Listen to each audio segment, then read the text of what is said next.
আতিক মুজাহিদ, আপনার কাছ থেকে শুনি যে আপনারা ৭২-এর সংবিধান ছুঁড়ে ফেলে দেওয়ার কথা বলছেন, যে ৭২-এর সংবিধান আপনারা চান না, এবং সেখানে আমরা দেখছি যে প্রয়াত বিএনপির চেয়ারপারসন বেগম খালেদা জিয়াকে আপনারা কোট করছেন, কিন্তু পুরো বক্তব্যের মধ্যে তিনি বলেছেন ৭২-এর সংবিধানে যে সংশোধনী হাসিনা করেছে সেটা ছুঁড়ে ফেলে দেব, সেটাকে বাদ দিয়ে শুধু ৭২-এর সংবিধান ছুঁড়ে ফেলে দেওয়া হবে, সেটা একটা আপনি দেখেছেন যে সেটাই প্রচার করা হচ্ছে।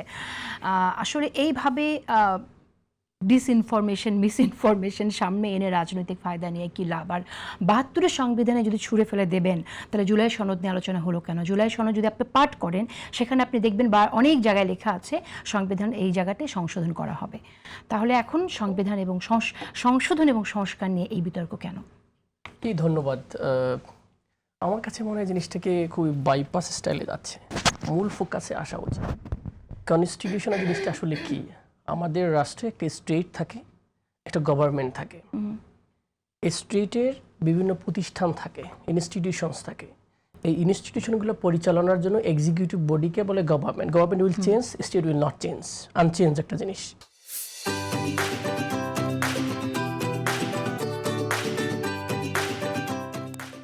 এই এক্সিকিউটিভ পাওয়ার খেলার ক্ষেত্রে কার কতটুকু পাওয়ার থাকবে, দ্যাট ইজ কল্ড কনস্টিটিউশন।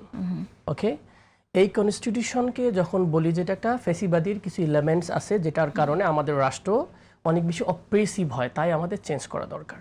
এখন ইমোশনাল ডাইমেনশন হলো আমরা স্বাধীনতার যুদ্ধের মাধ্যমে একটা কনস্টিটিউশন পেয়েছি ৩০ লক্ষ শহীদের বিনিময়, সুতরাং এখানে আমাদের ইমোশন জড়িত। ফার্স্ট কোয়েশ্চেন, কোথাও কি লেখা ছিল যে স্বাধীনতা যুদ্ধ 4টা ফান্ডামেন্টালসের উপর যুদ্ধ হয়েছে? বলতে পারবেন? সোশ্যালিজম, বাঙালি ন্যাশনালিজম, ডেমোক্রেসি এবং আরেকটা কি বলে গেলাম? না না না, মানবিক মর্যাদা তো আসেই নেই। এটা হচ্ছে সেকুলারিজম। বলেছেন এই 4টা জিনিস মোটামুটি আমাদের সঙ্গে মেইন ফান্ডামেন্টালস বলা হয়। এইগুলার ভিত্তিতে যুদ্ধ হয়েছে। কোনো ডকুমেন্টস কেউ দেখাইতে পারবেন যে এইটা হলে বাংলাদেশের পার্লামেন্টে হবে? না, বরং ইন্ডিপেন্ডেন্সের ডিক্লারেশন যেখানে ছিল 3টে স্পষ্ট বার্তা ছিল যে আমরা সাম্য, মানবিক মর্যাদা এবং ন্যায় বিচার বা সোশ্যাল জাস্টিসের ভিত্তিতে আমরা বাংলাদেশকে পাই নেই, তাই আমরা স্বাধীনতা করতেছি। তাহলে বাংলাদেশের কনস্টিটিউশন তো লিখলে এটার ভিত্তিতে, জনরায় ভিত্তিতে লেখা উচিত ছিল। খেয়াল করেন ৭২-এর 15ই ফেব্রুয়ারি জনাব শেখ মুজিবুর রহমান উনি একটা ভাষণ দিলেন। সেখানে বললেন আমার আদর্শ হচ্ছে দিজ আর দ্য 4 ফান্ডামেন্টালস, এবং এইটাকে আপনি মুজিবিজম গুগল করলে এখনো পাবেন। মুজিবিজম আর 4 ফান্ডামেন্টালস, সেটার বেসমেন্টের ভিত্তিতে কনস্টিটিউশন লেখা হয়েছে। খেয়াল করেন, তাহলে জিয়াউর রহমান এসেন, প্রেসিডেন্ট সাহেব উনি এসেন, উনি কিন্তু আল্লাহর উপর পূর্ণ আস্থা ও বিশ্বাস বসায় দিলেন ধর্মনিরপেক্ষ বাদ দিয়ে। তাহলে আপনি দেখেন ওটা কিন্তু চেঞ্জ হয়েছে, ফান্ডামেন্টাল চেঞ্জ করে ফেলছেন। এরপর এখন কিন্তু আমাদের এখন রানিং পার্লামেন্টের ভিতর সব জায়গায় আল্লাহর উপর পূর্ণ আস্থা এবং বিশ্বাস, চেঞ্জ কিন্তু হয় নাই। ভাই যেটা বললো যে কোন কনস্টিটিউশনের কথা বলতেছেন, 2016-এর প্রিন্টেড লাস্ট ওয়ান যদি দেখেন আপনি, সেখানে কিন্তু 4টা ফান্ডামেন্টালস আছে। তাহলে আপনি অলরেডি লাগিয়ে ফেলছেন কোন কনস্টিটিউশন ভায়োলেশন করছে সেটা। তার মানে আপনি ভাই যেটা বললো যে আমারও সেম আর্গুমেন্ট, আপনার প্রয়োজনের সাপেক্ষে আপনি বলতেছেন ছুঁড়ে ফেলে দেওয়া। তাহলে ওই সময় বেগম খালেদা জিয়া কেন বলেছিল? তত্ত্বাবধায়ক সরকার ইস্যুটা নিয়ে বলেছিল তো, এবং অনেক বেশি কাটাছিড়া করা হয়েছে, জিয়াউর রহমানকে অ্যাড্রেস করা হয় নাই, অনেকগুলো ইস্যু নিয়ে এই সংবিধানটা একটা ফেসিস ইলামেন্টের দিকে চলে গেছে, যেটা আসলে রাষ্ট্রকে, আমি তো বললাম রাষ্ট্রের প্রতিষ্ঠানগুলোকে দলীয়করণ করার যে মেকানিজম সেটা এখানে অ্যাড্রেস করা, আইন করা হয়েছে, কনস্টিটিউশনের পার্ট বানানো হয়েছে। রয়্যাল ফ্যামিলিকে কি দিতে হবে, গার্ড দিতে হবে, there are many issues that you need to. এখন আসেন, এটা নিয়ে অনেক আপনার এখানে আলোচনা আমি দেখেছি অনেকগুলো টকশো। একটা হলো রিফর্ম, একটা amendment. What is reform? Reform মানে ফান্ডামেন্টাল চেঞ্জ করতে গেলে রিফর্ম করতে হয়, কারণ যে জিনিসটার উপর আপনি শপথ নেবেন সেই জিনিসকে আমি ফান্ডামেন্টাল চেঞ্জ করতে পারেন না, কারণ আপনার উপর ওটাকে রক্ষা করার জন্য আপনি একদম কি আছে, আমি এই সংবিধানকে রক্ষা করার জন্য কিন্তু আমি কি করলাম, সংসদে শপথ নেই। খেয়াল করে দেখবেন, তাহলে আমি নেওয়ার পরে আমি আবার এটা ফান্ডামেন্টাল মৌলিক জিনিস চেঞ্জ করতেছি। আর সংশোধন, হ্যাঁ এটা ঠিক আছে, এটার মধ্যে কিছু জিনিস যোগ বিয়োগ প্রয়োজন সাপেক্ষে হতে পারে। The issue is reform or amendment.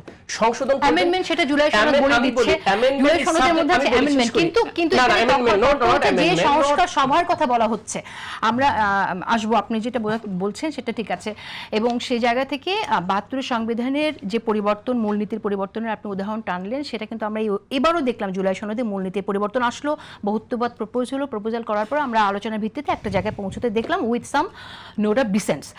এই তো হচ্ছে জুলাই সনদ, কিন্তু আমাদের আলোচনাটা এটা আসা উচিত যে কোনটা আসলে জরুরি, পরিবর্তনটা জরুরি নাকি প্রক্রিয়াটা জরুরি, সেই জায়গায় যদি আমি আপনার কাছে আসি ক্লিয়ার করে আমি বলি, তো মানুষ অনেক কিছু জানে না। আসলে ইস্যুটা হচ্ছে যে এটার পরিবর্তন দরকার আছে কিনা। We should ask the question why do we need to change this fundamental first. আসলে কি সংবিধান পরিবর্তন দরকার কিনা, যে বলেন হ্যাঁ কোনটা দরকার, that was the reform, right? যদি দরকারটা খুব মাইনর হয় তাহলে আমরা অ্যামেন্ডমেন্ট করবো। যে বলছেন মেজর ইস্যুসটা কি দেখেন, আজকে 11টা অধ্যাদেশকে বাতিল করার জন্য প্রস্তাবনা আসছে, সংসদে আসছে। হোয়াট আর দ্য 11 অর্ডিন্যান্সগুলো দেখেছেন, পড়েছেন? অবশ্যই আশা করি পড়েছেন, আমি বিশ্বাস রাখি। নাম্বার 1 আসেন যে বাংলাদেশের বিচার ব্যবস্থা একটা সচিবালয় থাকবে। এই সচিবালয় স্বতন্ত্র পাওয়ার থাকবে, পদোন্নতি, পদ, জাজ, নিয়োগ, অলমোস্ট এভরিথিং। আগে ছিল আইন মন্ত্রণালয়, অ্যাকর্ডিং টু যে এখন যে আমার কনস্টিটিউশন আছে সেই কনস্টিটিউশন অনুযায়ী জাজ নিয়োগ দিবে রাষ্ট্রপতি। আচ্ছা, কিছু আমরা তো জানি পরিবর্তন কেন প্রয়োজন, সেটা আমরা জানি, বেশ কিছু জায়গাতে পরিবর্তন প্রয়োজন। মেন ইস্যুটা কোথায়? বাস্তবায়ন নিয়ে তো নাকি? বাস্তবায়ন নিয়ে যদি কথা বলতে চাই, হচ্ছে গণভোটের যে আদেশটা ছিল এটা হচ্ছে বাস্তবায়নের জন্য গণভোট, নট এমনি জাস্ট জুলাই সনদ বাস্তবায়নের আদেশ। কিন্তু বিষয়টা ভোট এবং গণভোট দুইটা একসাথে এসেছে, জুলাই বাস্তবায়ন। এন্ড প্রক্রিয়াটা নিয়ে কোশ্চেন, প্রক্রিয়াটার মধ্যে আপনি নোট অফ ডিসেন্ট দিয়ে আপনার একটা নিজস্ব এজেন্ডা দিয়েছেন যে আমার মতো করে পরিবর্তন, আমার মতো করে সংবিধান চাই, আমার মতো করে রাষ্ট্র চাই। কারণ মেজরিটিয়ান আপনি 49% ভোট পেয়েছেন, গণভোট পেয়েছে 70%। So you should respect which one, এটাও আপনার কিন্তু কোশ্চেনে রাখা উচিত। বিএনপি যদি ডেমোক্রেটিক পার্টি হয়, রেসপেক্ট দ্য পিপলস উইল, তাহলে আপনার 70 কে করতে হবে। সেকেন্ড 70% লোক ওই 70 তার আপনার না, আমি বলি না আপনার লোকও তাহলে দিয়েছে, তো তাহলে আপনার লোকও চাচ্ছে যেটা। আর আপনি যদি বলেন যে আপনি বুঝলেন না কেন, আপনি তাহলে না জেনে ভোট দিয়েছেন গণভোটের পক্ষে, না জেনে ক্যাম্পেইন করেছেন। এতদিন কনস্টিটিউশন কি বোঝেন নাই? এখন কনস্টিটিউশন পার্লামেন্টে বুঝতেছেন। এতদিন কি আপনি বলেন যে এটা কোয়াস কনস্টিটিউশনাল, এখন বলতেছেন না এটা একটা প্রতারণার শামিল। তো তাহলে আপনি আগে কেন এটাকে মেনে নিয়েছেন? নভেম্বরে কে বাধ্য করেছে ওনাকে? পুরো ফুল জিনিসটা বিএনপি লিখেছে, আপনাদের সরকার বাধ্য করেছে যদি এভাবে আসে।